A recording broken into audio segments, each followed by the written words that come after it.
第二次世界大戦中のドイツはソ連を倒そう、そしてイギリスを屈服させようと考えており、日本もその計画にのっとって行動していました。しかし実際のところドイツは東部戦線でソ連を打ち負かすことができず、逆に反撃を受けており、また北アフリカ戦線でもイギリスの反撃を受けています。これらの失敗によりドイツと日本が立てた計画は行き詰まり、日本は新たな戦略を立てる必要に迫られることになりました。ところがこのような状況下で日本では戦略を立てる能力を持っていた武藤明や田中真一といった人物がすでに陸軍の要職から外されていました。その後を継いだ人物は官僚としては有能だけど戦略を立てる能力に欠ける人物たちです。東条英機もまた優秀な官僚であったものの、自ら計画を立てるタイプではなく新しい戦略を立てることができません。このままではまずいということは東条も分かっていたけれど、結局戦争を終わらせるための新しい戦略を思いつくような有力な人物は現れませんでした。こうして日本はこれまでの計画を継続するしかなく、出口の見えない戦争を続けていくことになったのです。そんな時に南太平洋では連合艦隊司令長官の山本五十六が前線視察のためラバウルを飛び立った際、アメリカ軍によって待ち伏せされ戦死するという事件が発生しました。アメリカ側は日本の暗号を解読しており、これにより移動計画が事前に知らされていたのです。山本五十六の死は約1ヶ月間隠されていましたが、公表されると日本中に大きな衝撃が広がり、皇族や家族ではない平民として初めての国葬が行われています。一方、北太平洋ではアメリカ軍が圧倒的な兵力で反撃を開始していました。このまま北太平洋での戦いを続ければ、日本軍は多くの燃料を失うことが予測されます。そこで日本は戦略的に価値の低い北太平洋の島々を放棄し、燃料を温存する決断を下します。アッツ島の放棄とキスカ島の撤収が決定されたのです。しかし現地の兵士たちの間では、生きて旅衆の恥ずかしめを受けずという先人訓が浸透しており、捕虜になるくらいなら戦死するか自決すべきだと考える者が多くいました。このような考えから、弾が美しく砕けるように最後まで戦って潔く死ぬという玉砕が相次ぎます。結局アッツ島の戦いは日本軍の全滅によって終了。こうして日本軍は各地で劣勢に立たされ、その勢力範囲は徐々に狭まっていきました。その頃ヨーロッパではイタリアが連合国側に降伏していました。この事態を受けて日本はドイツとの関係強化を図ると同時にソ連との関係改善にも取り組みます。日本の狙いはドイツとソ連との仲介を行い、両国の戦いを終わらせた上でドイツにイギリスへの攻撃を促すことでした。しかし日本の和平工作は失敗に終わり、ドイツとソ連が戦いをやめることはなかったため、日本の戦争終結への道筋はやはり見失われることになりました。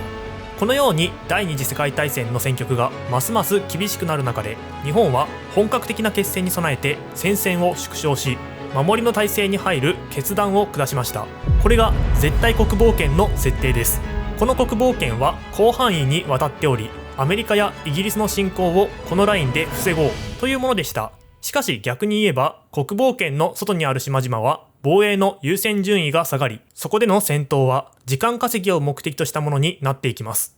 その結果、輸送船の不足によって補給が途絶え、飢えや病気に苦しみながら、彼らは戦力としての役割を次第に失っていったのです。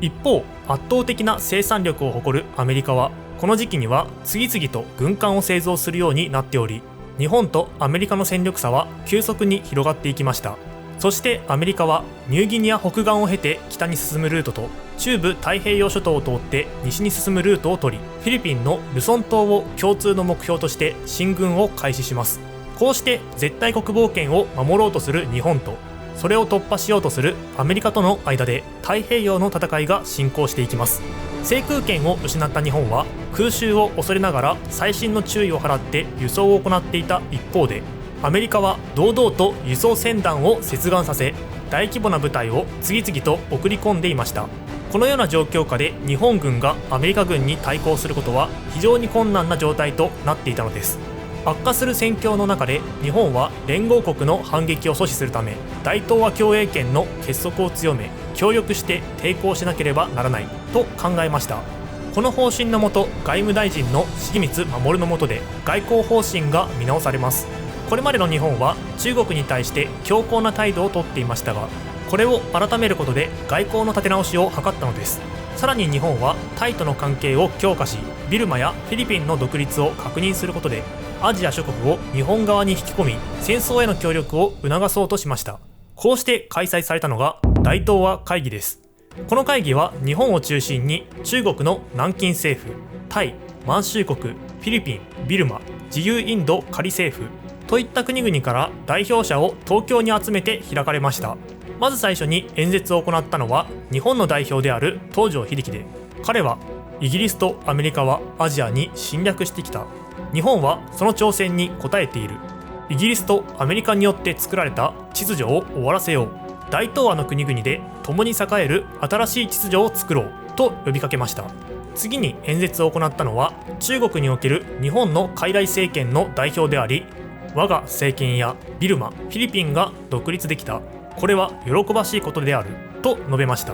その後、協力と非協力の間を揺れていたタイの代表や日本の傀儡政権である満州国の代表が当たり障りのない演説をしましたが、フィリピンの代表は違いました。フィリピンの代表は東アジアが団結することは喜ばしい。しかし日本だけが栄えることはあってはならないと釘を刺したのです。続いてビルマの代表も各国が自主独立を成し遂げられるようにと主張しました。すでに連合国は大西洋憲章を発表し、第二次世界大戦後の新たな国際秩序の基本原理を示しています。日本としてもこれを意識せずにはいられません。そこで日本も戦後の国際秩序を考え、それに対抗する形で大東亜共同宣言を発表します。これまでの日本は大東亜共栄圏の建設を戦争の目的としていましたが、これは日本が他国を指導するという意味合いが強すぎるため放棄されました。新たに掲げられた戦争目的は大東亜をアメリカ、イギリスの植民地支配から解放すること、そして人種差別の撤廃です。これを主導したのは外務大臣の重光守で、彼は本当にそのような世界を実現しようとしていました。しかし実際の現地の状況は理想とは程遠く、大東亜共栄圏は日本の物資供給地となっていたし、日本にとって重要な地域は独立が認められていませんでした。資源の強引な調達は現地の経済を混乱させ、独立を認めた地域でも実権を握っていたのは日本軍でした。彼らは住民の歴史や文化、生活様式などを無視し、神社参拝や天皇崇拝の強制、日本語の学習や土木工事への強制労働などを行い、現地住民の反発を招きました。その結果、アジア各地では日本の進出に期待する者もいれば抵抗する者もいるという複雑な状況が生まれていったのです。一方、エジプトのカイロでは連合国の首脳が集まり、日本に対する戦後政策を話し合いました。出席したのはアメリカ大統領のルーズベルト、イギリス首相のチャーチル、中華民国国民政府主席の蒋介石の3人です。これがカイロ会談です。この会談において連合国はカイロ宣言を発表しました。その宣言の主な内容は、日本が第一次世界大戦以降に奪取または占領した太平洋の島々を没収する、満州や台湾など日本が中国から奪った地域を中国に返還する、朝鮮を自由で独立した国とするというものです。連合国はこれらの目標を掲げ、日本が無条件降伏するまで戦い続けることを明らかにしました。当時の戦争を終わらせる方法としては、何度か戦った後、その結果をもとに講和条約を話し合うというのが一般的でした。したがって無条件降伏という形で戦争を終結させることは当たり前の方法ではありません。事実、当時の日本は一撃和平を目指していました。これはどこかで一度でも局地的な勝利を収め、その勝利をもとに有利な条件で講和交渉に持ち込むという考えです。少しでも有利な条件で講和を結ぶために日本は戦いを続け、その結果講和するタイミングを逃していったのです。